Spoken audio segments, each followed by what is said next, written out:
Assalamualaikum warahmatullahi wabarakatuh. Nama saya Ni Ahmad Amroboh bin Muhammad Tajuddin, bernombor matrik I20104507.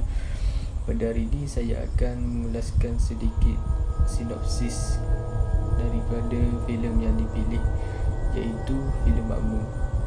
Filem Makmum ni dimulakan dengan kisah 3 orang murid perempuan yang merupakan pelajar di sebuah sekolah menengah. Hanya mereka saja yang tinggal di asrama sekolah tersebut pada musim cuti sekolah. Disebabkan mereka tidak dibenarkan pulang ke rumah atas alasan keputusan grade mereka tidak mencapai prestasi yang dikehendaki oleh sekolah tersebut. Sehingga kan seorang pengurus jenazah yang ingin meletak di situ, dan beliau juga adalah bekas seorang pelajar daripada sekolah tersebut. Jadi babak permulaan filem ini terus dimulakan dengan beberapa jenis gangguan yang pada kami agak unik, kerana gadis-gadis yang diganggu sewaktu mereka sedang solat tahajud. Jadi ini adalah salah satu perkara yang agak menarik di dalam filem ini, kerana gadis-gadis ini diganggu ketika mereka sedang menghadap dan berdoa kepada Allah SWT, di mana ianya sangat jarang ditemukan di dalam filem-filem lain. Saya akan serahkan kepada kawan-kawan saya seterusnya. Assalamualaikum. Bismillahirrahmanirrahim. Assalamualaikum warahmatullahi wabarakatuh. Nama saya Muhammad Nazri bin Muhammad Yamin, nombor matrik I20104457. Sekarang saya akan cuba mengeluarkan ciri-ciri tahyul yang terdapat di dalam filem Makmum ini. Kalau kita berbicara tentang ciri-ciri tahyul, ia bermaksud ciri-ciri pengaruh yang terdapat di dalam filem ini. Yang pertama ialah berkaitan dengan jin ataupun makhluk halus.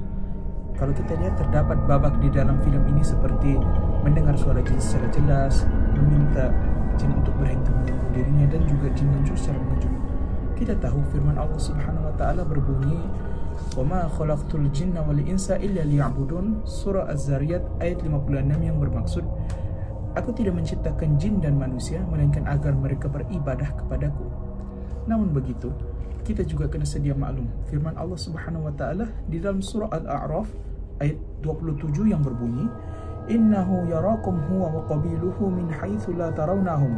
Yang bermaksud bahwasanya syaitan dan kaumnya melihat kamu padahal kamu tidak dapat melihat mereka. Jadi ayat ini jelas bahwa makhluk seperti jin dan syaitan adalah makhluk yang kita tidak dapat lihat dan juga tidak dapat dengar apa yang mereka suarakan. Jadi apa yang terdapat di dalam filem ini adalah sesuatu khurafat ataupun tahyul yang coba diselipkan di dalam filem ini. Dan yang kedua pula, ia berkaitan dengan roh. Apabila kita berbicara tentang roh, coba kita renungi firman Allah Subhanahu wa taala di dalam surah Al-Isra ayat 85 yang berbunyi, "Wa yas'alunaka 'anir ruh qulir ruhu min amri rabbi." Yang bermaksud, dan mereka bertanyamu kepadamu tentang roh, katakanlah roh itu termasuk urusan Tuhanku. Jadi kalau kita melihat filem ini, terdapat babak-babak seperti melihat roh manusia yang telah mati. Karakter utama dia, Siri, ini melihat roh manusia yang telah mati, menganggap makhluk yang ikut sholat itu sebagai roh jahat, dan juga mereka meyakini bahwa roh yang ikut itu adalah roh jahat yang berdendam, kan? Jadi itu sahaja ciri-ciri khurafat yang terdapat di dalam filem ini. Assalamualaikum warahmatullahi wabarakatuh. Nama saya Muhammad Afiq Effendi bin Muhammad Haris, nomor matrik I20104505. Saya akan menerangkan berkaitan langkah-langkah yang boleh kita ambil untuk menangani masalah khurafat dalam masyarakat kita di Malaysia dari sudut undang-undang. Di negara kita terdapat undang-undang berkaitan kesalahan atau jenayah syariah yang berkaitan dengan kesalahan berhubung dengan akidah. Dalam enakmen ketiga tahun 1992, Seksyen 9, ajaran atau amalan yang salah.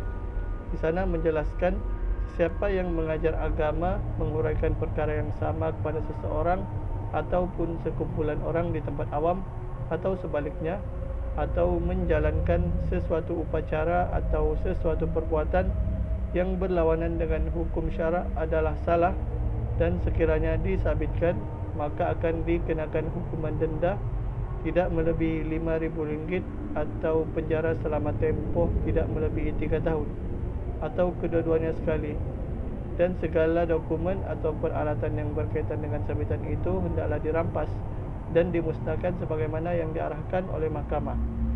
Sebagai contoh, dalam filem tersebut terdapat satu babak di mana jenazah tidak diuruskan dengan cara yang betul seperti yang diajarkan dalam Islam. Akibat daripada perbuatan itu, pelajar-pelajar dalam filem tersebut sering diganggu oleh makhluk halus seperti jin dan syaitan.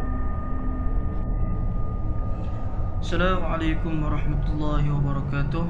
Saya Muhammad Fahmiddin bin Faizan, memegang nombor metrik I20104456.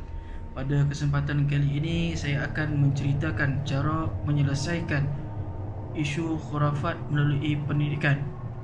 Jadi kita terus kepada cara yang pertama, iaitu bagi mengatasi amalan khurafat, kita haruslah memulakan dengan mengukuhkan institusi pendidikan, iaitu tarbiyah, iaitu dengan memberi pendidikan Islam secara meluas kepada golongan masyarakat.